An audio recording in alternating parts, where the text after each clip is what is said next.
Hello student, कैसे हो आप? और आप लोगों ने तो एक्सरसाइज 2.2 की भी प्रैक्टिस नहीं की और ना ही 2.1 का। मुझे चलो एटलीस्ट 2.2 की प्रैक्टिस नहीं की थी, उसके एनसीईआरटी के एग्जाम्पल्स आप मुझे सेंड कर सकते थे। फिर भी कोई प्रॉब्लम आ रही थी तो कॉल भी मुझे कर सकते थे। ना आप लोगों ने कॉल किया, ना ही आपने प्रैक्टिस की। मतलब आपको पढ़ना नहीं है क्या? तो अब मैं आज ओनली एक्सरसाइज 2.2 प्रैक्टिस कराऊंगी। 2.1 का मुझे कि सिर्फ उसमें इतना बताना है कि इसमें जीरोज कितने होंगे, या फिर एनसीईआरटी नहीं है तो ये भी बात मुझे बताओ कि मैं आपको क्वेश्चन सेंड कर दूं। अगर आपको नीड है तो आज मैं पीडीएफ सेंड कर दूंगी विद क्वेश्चन विद सॉल्यूशन, जिससे कि आपको प्रॉब्लम ना हो, इस बोर्ड से भी आपको नोट ना करना पड़े पर्टिकुलर। तो मैं उसके बाद मुझे आप उसको रिवीजन करके तो सेंड कर दीजिएगा। अगर किसी के पास ऐसा है, मुझे लगा मे बी एनसीईआरटी ना हो आप लोगों के पास, ठीक है। तो अभी करते हैं प्रैक्टिस। कहाँ मतलब एक्सरसाइज 2.2 ही आज मैं यही कराऊंगी, क्योंकि मुझे ऐसा लग रहा था कि स्टूडेंट को ये फील हो रहा है कि कहीं ऐसा तो नहीं कि मतलब मैम बहुत ज़्यादा करा रही है, कि दिन में 2 एक्सरसाइज कंप्लीट करा दिए। मैंने ये देखते हुए किया था कि जो 10th क्लास है वो हमारी थोड़ी अच्छी क्लास है, और फर्स्ट एक्सरसाइज में ऐसा कुछ था नहीं, तो मुझे लगा कि ये लोग प्रैक्टिस कर लेंगे। बट आप लोगों ने ऐसा नहीं किया, कोई बात नहीं है। अभी हम लोग चलते हैं एक्सरसाइज 2.2 पर। तो सबसे पहले इसमें क्वेश्चन है एक्सरसाइज 2.2 में। क्या क्वेश्चन है? इस पे बोर्ड पे लिखा हुआ है स्टूडेंट, x² - 2x - 8 = 0। अब इसमें क्या फाइंड करना है? वो find the zeros of the following quadratic polynomial and verify the relation between. मतलब आपको इसमें पॉलिनोमियल, इसके ये पॉलिनोमियल दे रखा है क्वाड्रेटिक इक्वेशन का, और इसमें आपको जीरोस फाइंड करने हैं कि इसके जीरोस क्या होंगे। दूसरा पॉइंट क्या फाइंड करना है? वेरीफाई भी करना है कि ये ही जीरोस होंगे इसके। तो मैंने आपको एक फॉर्मूला बताया था कि सम ऑफ जीरोस, क्या बताया था मैंने आपको? -b/a, और प्रोडक्ट ऑफ जीरोस c/a, ठीक है। और उससे पहले आप ये देखिए कि क्वाड्रेटिक इक्वेशन के फैक्टराइजेशन से भी हम लोग जीरोस निकालते हैं। तो आप दोनों मेथड से जीरोस निकाल के पहले आप फैक्टराइजेशन से जीरोस निकालेंगे, फिर भी अपॉन a और c/a से प्रोडक्ट ऑफ जीरोस, मतलब आपको इसमें निकालना है सम ऑफ जीरोस का, ठीक है। तो जीरोस पहले आपको जीरोस फाइंड करने हैं और इसमें आपको निकालना है सम ऑफ जीरोस, ठीक है। तो सबसे पहले आप इसमें जीरोस फाइंड कीजिए। जीरोस क्या आएंगे? x² माइनस, देखो 8 है, 8 के ऐसे फैक्टर करने हैं जिनको सम करने पर कितना आना चाहिए? -2 आना चाहिए। तो आप कैसे करेंगे? 8 का 4 2 जा 8। अगर हम -4 में से +2 माइनस कर देते हैं तो ये क्या आएगा? -2। मतलब वर्बली मैंने वैसे बता दिया आपको समझाने के लिए, वैसे फैक्टराइजेशन आप लोगों को अच्छे से आता होगा। तो -4x + 2x - 8 = 0। This means x²। अब इसमें से आप देखिए, इसके 2 पार्ट कर लिए। इसमें से x इधर क्या कॉमन है? x कॉमन है, तो x - 4 प्लस इधर क्या कॉमन है स्टूडेंट? x माइनस, यहां से 2 कॉमन है। जब 2 कॉमन ले लिया तो यहाँ क्या बच जाएगा? x - 4 = 0। अब देखिए बाइनोमियल कॉमन क्या हो गया इसमें? x - 4 और x + 2 = 0। जीरोस फाइंड करने के लिए इक्वल्स में 0 रखेंगे, ये मैंने आपको बताया था। तो x - 4 = 0, तो x = 4। अब x + 2 = 0, तो x = -2। मतलब आपके पास 2 जीरोस आ गए। कौन कौन से? 4 और -2। अब एक इस तरीके से आप निकाल सकते हैं जीरोस तो इसी तरीके से निकलेंगे, लेकिन इनका सम ऑफ जीरोस, अब इनका बच्चों सम ऑफ जीरोस क्या होगा? सम ऑफ जीरोस बताओ। 4 तो आपका एक जीरो हो गया। अगर हम इसको दूसरा जीरोस क्या है? -2, तो क्या 2 क्या हो गया आपका? सम ऑफ जीरोस। अगर मैं निकालूं इनसे प्रोडक्ट ऑफ जीरोस, तो 4 × -2, तो ये क्या हो गया? -8। क्लियर हुआ? अब देखिए कि ये तो प्रोडक्ट ऑफ जीरोस आया हमारा, जो हमारे पास जीरोस थे और हमने पहले फैक्टराइजेशन किया, उसके बाद हमारे मतलब फैक्टराइजेशन के बाद हमारे जीरोस निकल करके आए। क्लियर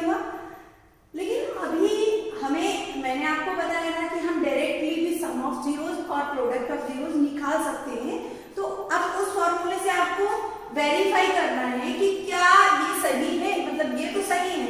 हमने डायरेक्टली क्या निकाल सकते थे, हम डायरेक्टली निकाल सकते थे कि सम ऑफ जीरोस क्या होगा स्टूडेंट।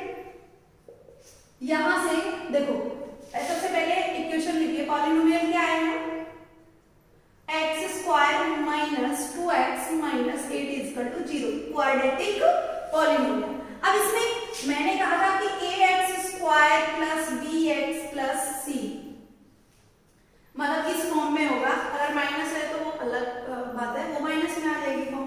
तो देखिए यहां से इससे कंपेयर अगर हम लोग करेंगे तो देखिए x स्क्वायर तो दोनों में है, तो यहाँ क्या आएगा, ये मतलब यहाँ एक तरीके से a की वैल्यू जो रहेगी वो क्या रहेगी 1, क्योंकि 1 का मल्टीप्लाई हो रहा होगा तब ये x स्क्वायर है। b की वैल्यू क्या रहेगी -2 और c की वैल्यू क्या रहेगी -8।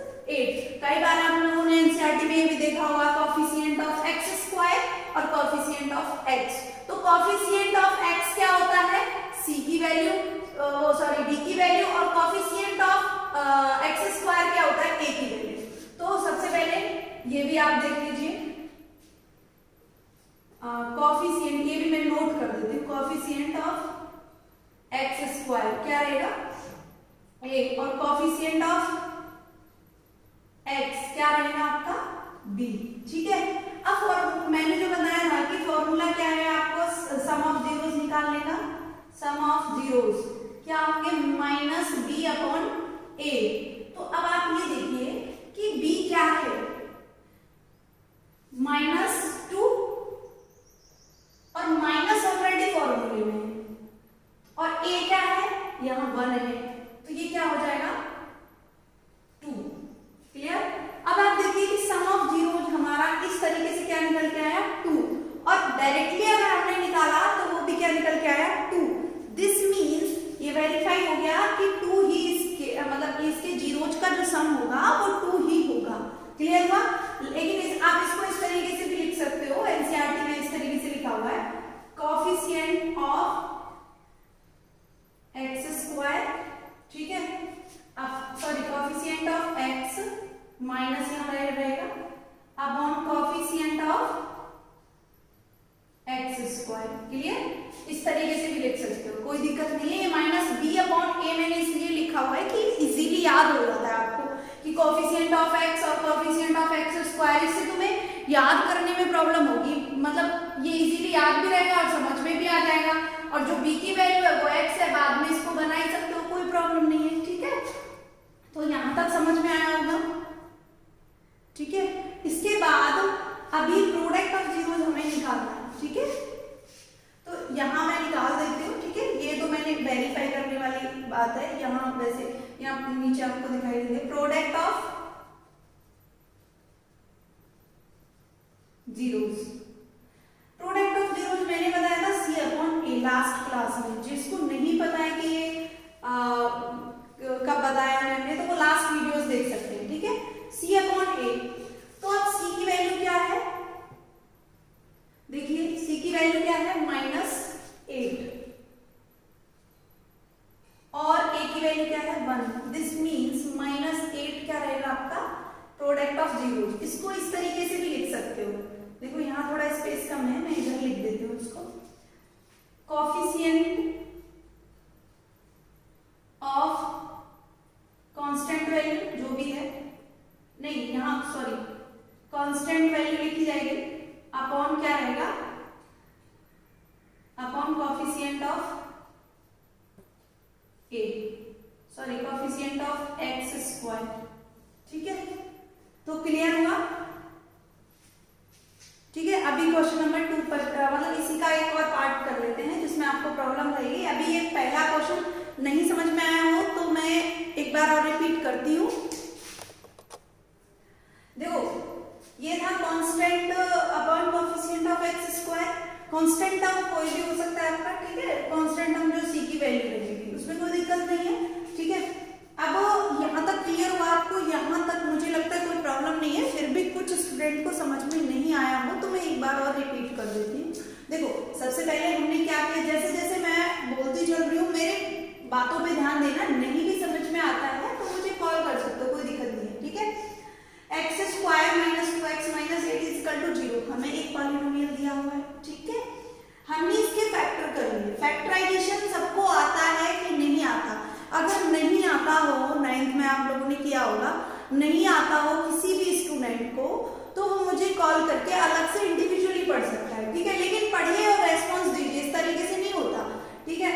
एक्स स्क्वायर माइनस, अब देखो 8 के हमने फैक्टर किए कि जिनको ऐड करने पर -2 आना चाहिए, तो -4 में से +2 माइनस करेंगे तो वो क्या आएगा, -2, और 4 2 जा क्या होता है 8। मल्टीप्लाई करने पर क्या आना चाहिए, 8 आना चाहिए, और ऐड करने पर क्या आना चाहिए, -2 आना चाहिए। तो फर्स्ट हमने यही किया, -4x + 2x - 8 = 0।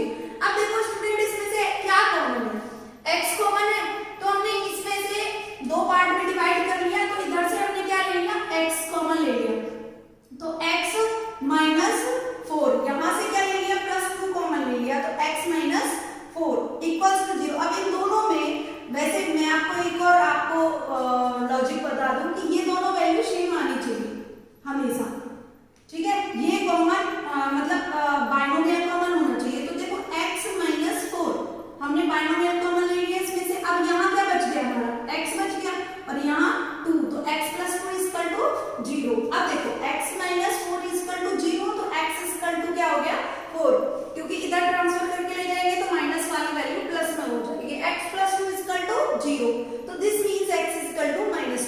यहाँ तक बहुत इजी था, यहाँ तक कोई दिक्कत नहीं। अब सिंपल है, सम ऑफ जीरोस का मतलब क्या है, जोड़ करना है, जोड़ना है कि दोनों जीरोस को जोड़ने पर क्या आएगा, सिंपल है, तो आपने जोड़ दिया हमको, 4 + -2 क्या आ गया, 4 में से अगर 2 माइनस होंगे तो 2 ही बचेगा। उसके बाद क्या आता है, प्रोडक्ट ऑफ जीरोस, प्रोडक्ट में क्या करना है, सीधा सीधा मल्टीप्लाई करना है, -8 आ गया, ठीक है। अब मैंने बताया ना कि अब इसको वेरीफाई करना है, यहाँ तक तो आपको पता चल गया कि ये मेरा आंसर आ गया। अब वेरीफाई करने के लिए मैंने आपको, चाहे तो आप डायरेक्टली इस तरीके से भी निकाल सकते थे, लेकिन पहले मैंने आपको इस तरीके से बताया कि आपने पहले ये मेथड पढ़ा हुआ है।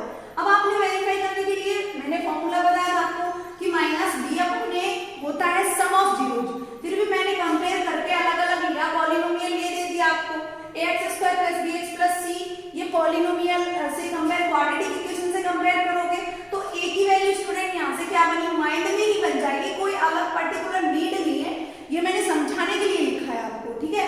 तो a की वैल्यू क्या बन गई यहाँ 1, b की वैल्यू क्या बन गई -2, c की वैल्यू -8।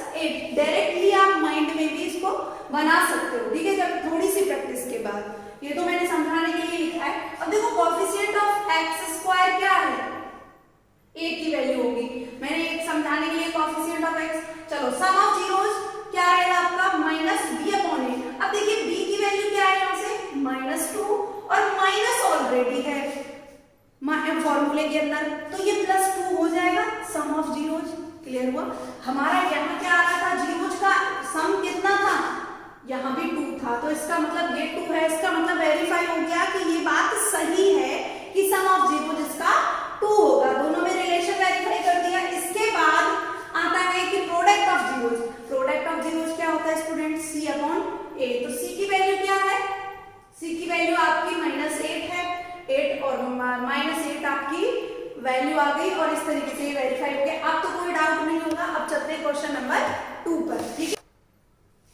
देखो स्टूडेंट, क्वेश्चन नंबर 2 है, मैंने जो आपको बताया हुआ है फर्स्ट का, उसके सारे पार्ट आपको करने हैं। अगर उसमें कोई डाउट आता है, मैं उसकी PDF सेंड कर दूंगी, सारे पार्ट का सॉल्यूशन बना के टाइप करके प्रॉपर PDF सेंड कर दूंगी, ठीक है। उसके आपको सारे पार्ट करने हैं। अगर उसके बाद भी आपको कोई डाउट आता है तो आपको क्या करना है कि मतलब मुझे कॉल कर लीजिएगा या मुझे मैसेज कर दीजिएगा, मैं उसको समझा दूंगी आपको। इसके बाद आता कि इस क्वेश्चन नंबर 2 पर चलते हैं, ठीक है। अभी एक एक पार्ट ही सॉल्व करके बताऊंगी, अगर जिस पार्ट में डाउट आएगा वो आप मेरे को सेंड करिएगा। Find a quadratic polynomial each with the given numbers as the sum and product of its zeros respectively. मतलब इसमें क्या है, उल्टा हो गया क्वेश्चन।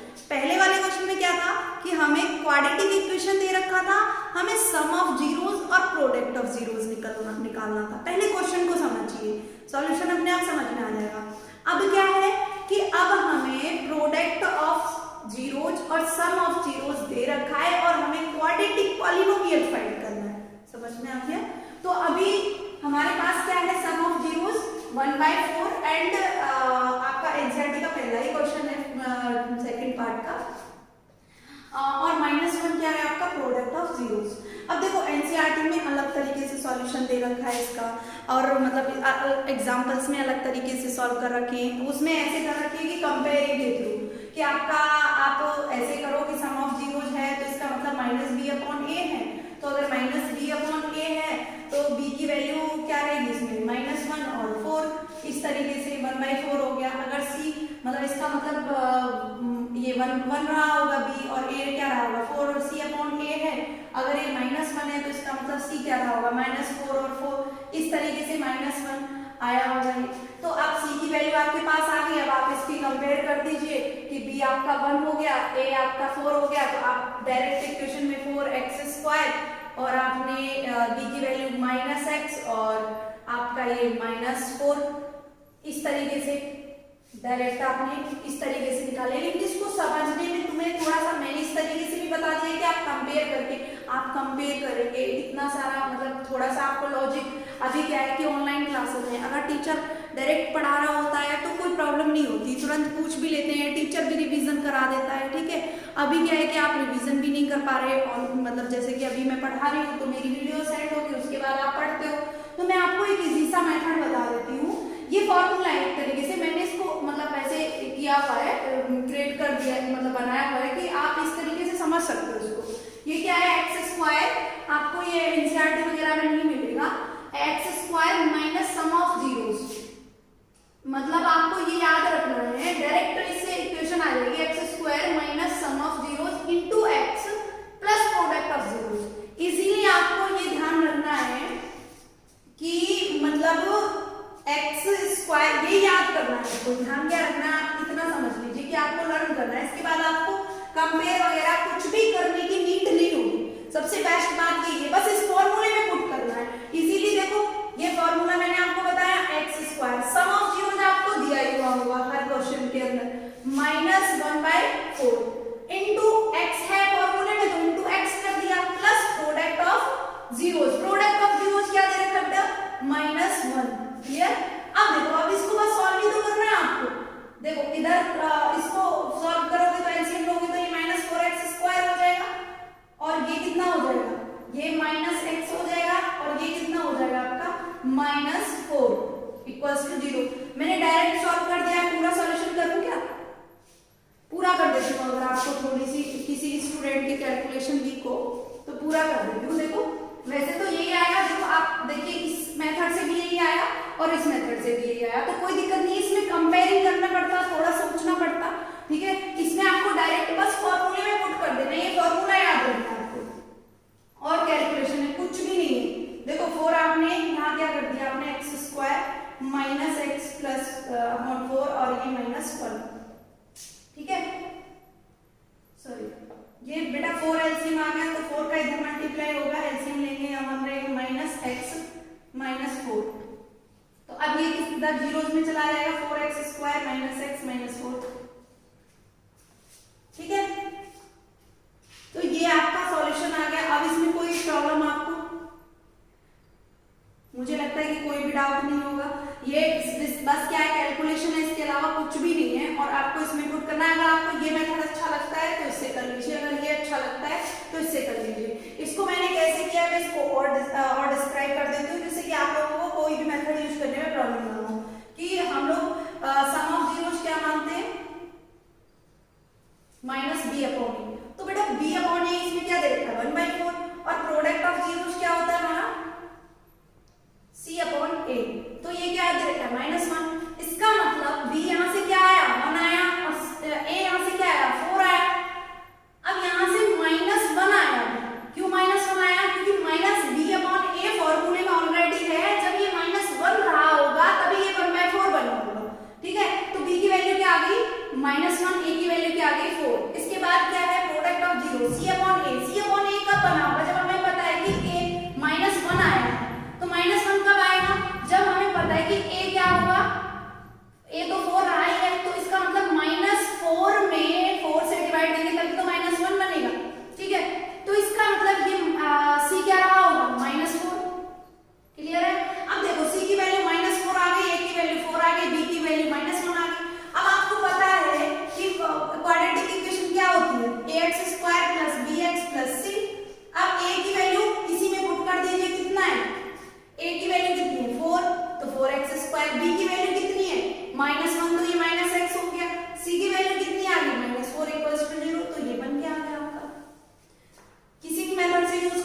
मैंने इसको थोड़ा पहले डायरेक्ट बना दिया था, आप दोबारा से सॉल्व करके बता दिया है, चाहे आप ये लगा लीजिए, इसमें सिर्फ आपको याद रखना है फॉर्मूला, इसके अलावा कुछ नहीं है, बस कैलकुलेशन है, ठीक है।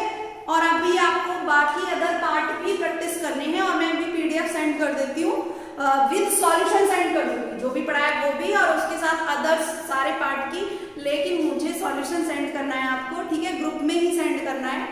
और कोई डाउट हो तो मुझे पूछ लीजिएगा, ठीक है। होप सो यहाँ तक समझ में आया होगा। Okay, thank you student.